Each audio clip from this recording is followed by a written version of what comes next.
ناظرین، اللہ تعالیٰ نے حضرت داؤد نبی علیہ السلام پر وحی فرمائی کہ تم ایک نیک شائستہ بندے ہوتے اگر اپنے ہاتھوں سے محنت کر کے اپنا رزق کھاتے اور بیت المال سے نہ کھاتے۔ تو حضرت یہ سن کر بہت روئے تو خدا نے لوہے کو وحی کی کہ میرے بندے داؤد علیہ السلام کے لیے نرم ہو جا۔ غرض حضرت داؤد علیہ السلام ایک ذرہ روز تیار کرتے اور 1000 درہم پر فروخت کرتے تھے، یہاں تک کہ 360 زریں بنائیں اور 3,60,000 میں فروخت کیں۔ ایک معتبر روایت میں ہے کہ امام جعفر صادق علیہ السلام سے منقول ہے کہ ایک روز حضرت داؤد علیہ السلام نے فرمایا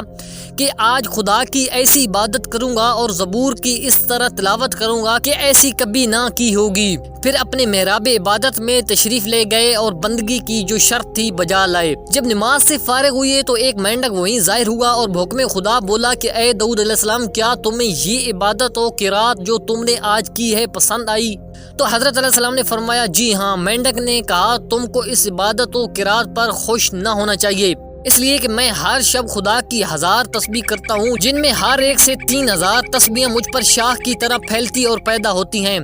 حالانکہ میں پانی کی تہہ میں ہوتا ہوں اور کسی طائر کی آواز ہوا میں سنتا ہوں تو خیال ہوتا ہے کہ وہ بھوکا ہے، اس لیے پانی کی سطح پر ابھرتا ہوں تاکہ وہ مجھے کھا لے بغیر اس کی کہ کوئی مجھ سے گناہ ہوا ہو۔ ناظرین، اس کے بعد حضرت داؤد علیہ السلام حج کے لیے آئے اور عرفات میں حاضر ہوئے اور وہاں لوگوں کی کثرت ملاحظہ فرمائی تو پہاڑ کی بلندی پر تشریف لے گئے اور تنہا دعا میں مشغول ہوئے۔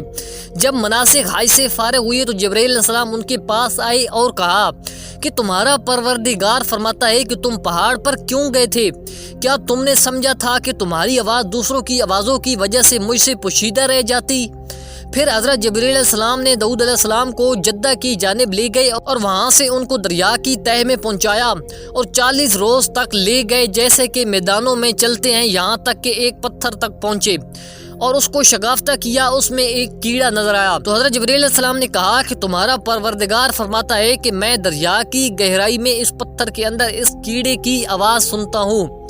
اور اس کے حال سے غافل نہیں ہوں،